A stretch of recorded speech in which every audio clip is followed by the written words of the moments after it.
অনেক দিন ধরে ভাবছি নিজেকে একটু চেঞ্জ করব, মানে লুকটা চেঞ্জ করব। তো তার জন্য হেয়ার কাট করব। এমনি খুব জ্বর, শরীর খারাপ, এটা চাপা দিয়ে আছি। আর হেয়ারটা একটু শর্ট করব। তো দেখা যাক কেমন কি হেয়ার কাট করি। জানি না তোমরা এই ভিডিওটা দেখে কি বলবে। অনেক দিন ধরেই ভাবছি চুলটাকে একটু শর্ট করব, যেহেতু এতদিন তোমরা আমাকে লং হেয়ারে দেখেছো। আমার লং হেয়ার খুব পছন্দের, বাট চুলটা একটু শর্ট করতে ইচ্ছা তো করছিল অনেক শর্ট। ভিডিওতে দাদাটা যতটা লেন্থ ধরেছিল, বাট এত মায়া লাগছিল, যেহেতু অনেক বছরের আমার একটা চুল, আর চুল তো সবারই স্বাভাবিক শখেরই হয়, কাটতে খুব মায়া লাগছিল। অবশ্যই কিন্তু সবাই কমেন্টের মাধ্যমে আমাকে জানিও যে আমার শর্ট হেয়ারে ভালো লাগছে না লং হেয়ারে ভালো লাগতো।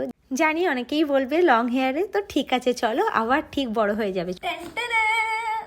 এই যে এটা ছিল আমার ফাইনাল লুক। আমি চুলটা ঠিক এতটা ছোট করেছি, খুব কষ্ট লাগছিল, কিন্তু কিছু করার নেই। আরেকটু শর্ট করবো ভেবেছিলাম, কিন্তু এত মায়া লাগছে, এর থেকে বেশি শর্ট করতে পারলাম না। এতদিন আমার এতটা চুল ছিল, আমি ঠিক এতটা চুল কেটেছি, এতটা চুল ছিল, কেটে ছোট করে দিয়েছি।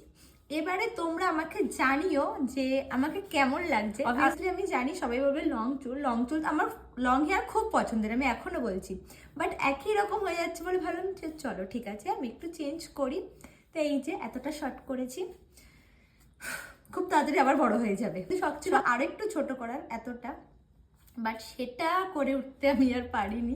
তো কেমন লাগছে আমাকে অবশ্যই জানি। টাটা। আমি তো খুব খুশি, আর দুঃখ তো হচ্ছে, বাট ঠিক আছে চলো আবার বড় হয়ে যাবে।